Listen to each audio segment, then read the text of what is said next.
Splash FM 105.5, your integrity station. My name is Seun Akinola. Good morning. Welcome to Economic Searchlight, and we are glad that we could be here today. What we want to do today is to look at the June 12 broadcast of Mr. President and what he said concerning the economy, what this government had said, had been able to do with Nigerian economy. That will be the primary focus of this program. By the time we play you the insert from what he said at that broadcast, he said they had lifted so number of people out of poverty. We'll compare with the figures with the World Bank and also do a fact check, because I think that's what is also running right now. There's a fact check on the claim of Mr. President about how many people he had lifted from poverty in Nigeria. That will be the crux of this program this day, Friday, the 18th of June, 2021. We'll also be taking a look at some economic stories in Nigeria today. If you have the Nation newspaper, EFCC said they've recovered 6 billion naira, $261 million, and houses in 100 days. What does that say about the people who have access to public funds in Nigeria? The Economic and Financial Crimes Commission, EFCC, has in the last 100 days recovered $261 million, 6 billion naira, and 13,000 pounds illegally acquired by suspected criminals. Also recovered by the anti-graft agency were 30 real estates, 32 automobiles, a farmland, and other properties acquired by suspected fraudsters. The commission said it was set to prosecute 800 cybercrime cases in various courts beginning from next week. The agency also said it will proceed with the corruption cases against former governors, ministers, and ex-bank chiefs. EFCC Chairman Abdulrasheed Bawa gave these details during the presidential media team ministerial briefing at Aso Villa in Abuja yesterday. 30 real estates, 32 automobiles, a farmland, a factory, a filling station, all taken from people who are taking them illegally in Nigeria. Nigeria made $34.22 billion from oil in 2019. $34.22 billion from oil in 2019. That's another story there. And Nigerian businesses shun IPOs, raise 3.09 trillion naira via commercial papers. Those were headlines of economic stories that I will let you into on the program today. We'll be looking at the money market, but let's quickly delve into the issues. The president said that when you elected him as president in 2015, Nigeria did so knowing that he will put an end to the growing insecurity, especially the insurgency in the northeast. But the unintended consequences, according to the president, of us scattering them in the northeast pushed them further in country, which is what they are facing now. He said, we will, by the grace of God, put an end to these challenges too. So what are the issues he raised when it comes to the issue of poverty and economy? He said interventions led by the government and the Central Bank of Nigeria driving economic growth over the past 6 years are targeted mostly at the agriculture, services, infrastructure, power, and healthcare sectors of the economy. So I'd like you to listen to him. When we come back after listening to the president, then I'll do the fact-checking issue surrounding what the president said at that speech on June 12, 2021.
annually.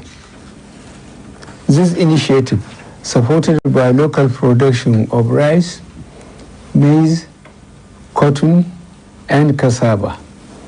Government financed 2.5 million smallholder farmers cultivating about 3.2 million hectares of farmland all over the country and created 10 million direct and indirect jobs. Several other initiatives, namely agribusiness, small and medium enterprise investment scheme, the non-oil export stimulation facility, the targeted credit facilities operated across the 774 local governments. In the manufacturing sector, the Central Bank of Nigeria, Bank of Industry, 200 billion naira facility financed the establishment and operation of 60 new industrial hubs across the country, creating an estimated 890,000 direct and indirect jobs.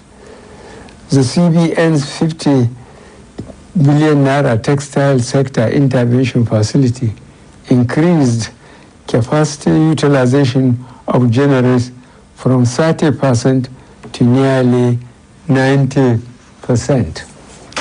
The Economic Sustainability Plan, our rebound plan for the COVID-19 pandemic, developed in 2020, is currently being executed. The plan is primarily focused on the non-oil sector, which has recorded phenomenal growth, contributing over 90% to the GDP growth in the first quarter of 2021. Though marginal, we have recorded GDP growth over 2 quarters, second quarter of 2020 and first quarter of 2021. This is evidence of a successful execution of the Economic Sustainability Plan by the federal government. My vision of pulling 100 million poor Nigerians out of poverty in 10 years has been put into action and can be seen in the National Social Investment Program, a first in Africa and one of the largest in the world, where over 32.6 million beneficiaries are taking part. We now have a national social register of poor and vulnerable households identified across 708 local government areas, 8,723 wards, and 86,610 communities in the 36 states and the FCT. Our conditional cash transfer program has benefited over 1.6 million poor and vulnerable households, comprising more than 8 million individuals. This provides a monthly stipend of 10,000 naira per household. I have also recently approved the National Poverty Reduction with Growth Strategy Plan that augments existing plans to further reduce poverty in Nigeria.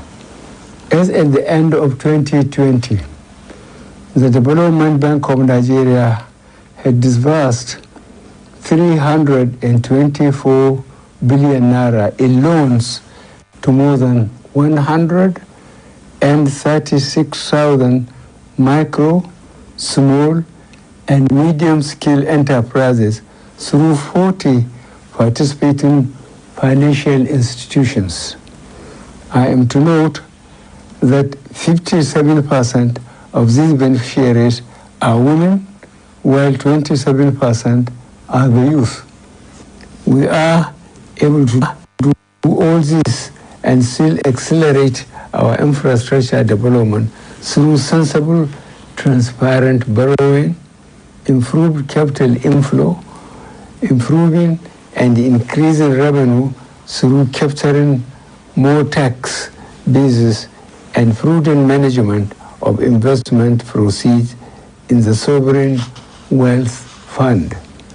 Fellow Nigerians, our infrastructure revolution continues with key projects attaining critical milestones under the Presidential Infrastructure Development Fund.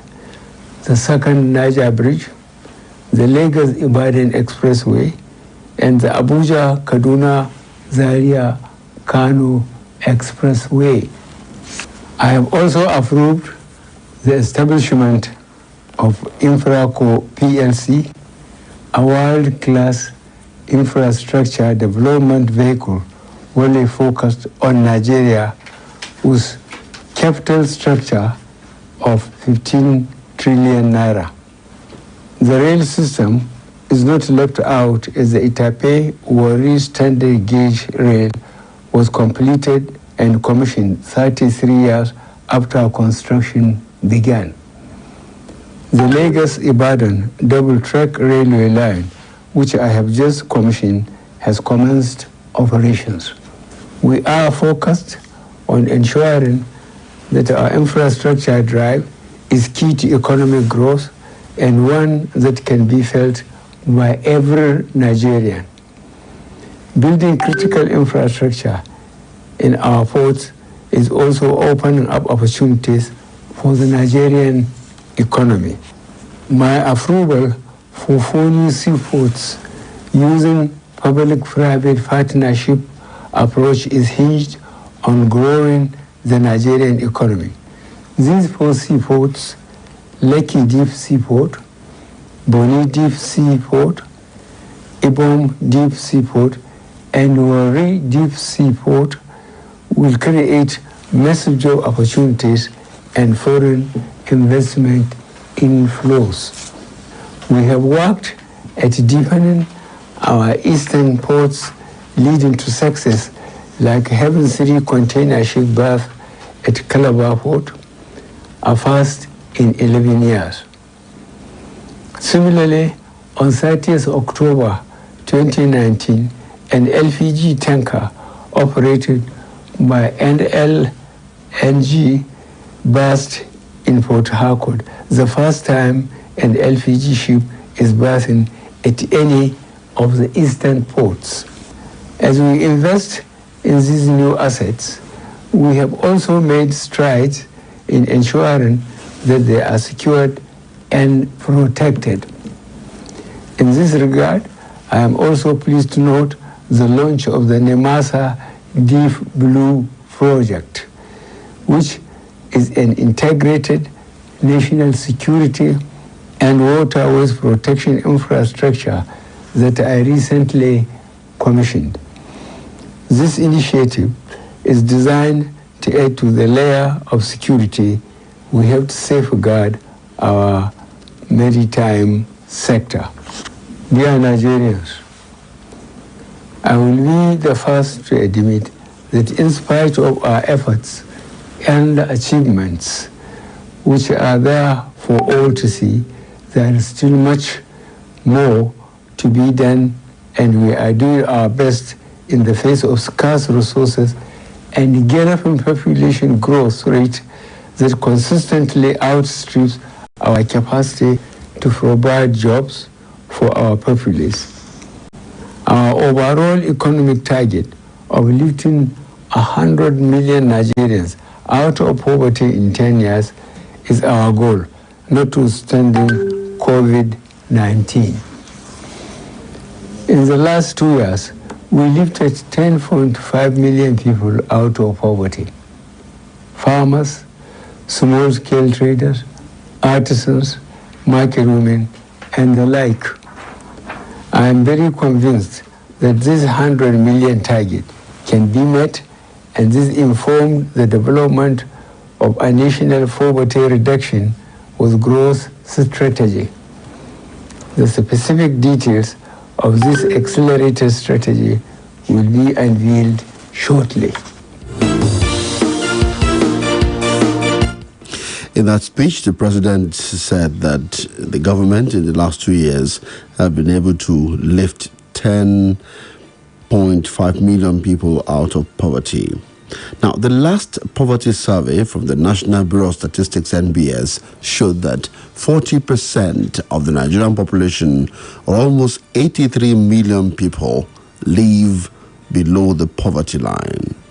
According to the NBS 2019 Poverty and Inequality in Nigeria report, which was based on data from the Nigerian Living Standards Survey conducted in 2018-2019, with support from the World Bank's Poverty Global Practice, the nation's poverty line was put at 137,430 naira, at least per year, $381.75.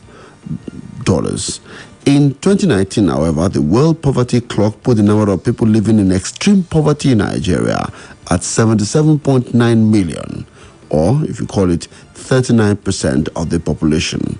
While the country's total population stood at 199 million then, by 2020, the number of people living in extreme poverty had jumped from 77.9 million to 84.8 million, representing 41% of the population. So we move from 39% of the population who are in extreme poverty to 41% in extreme poverty.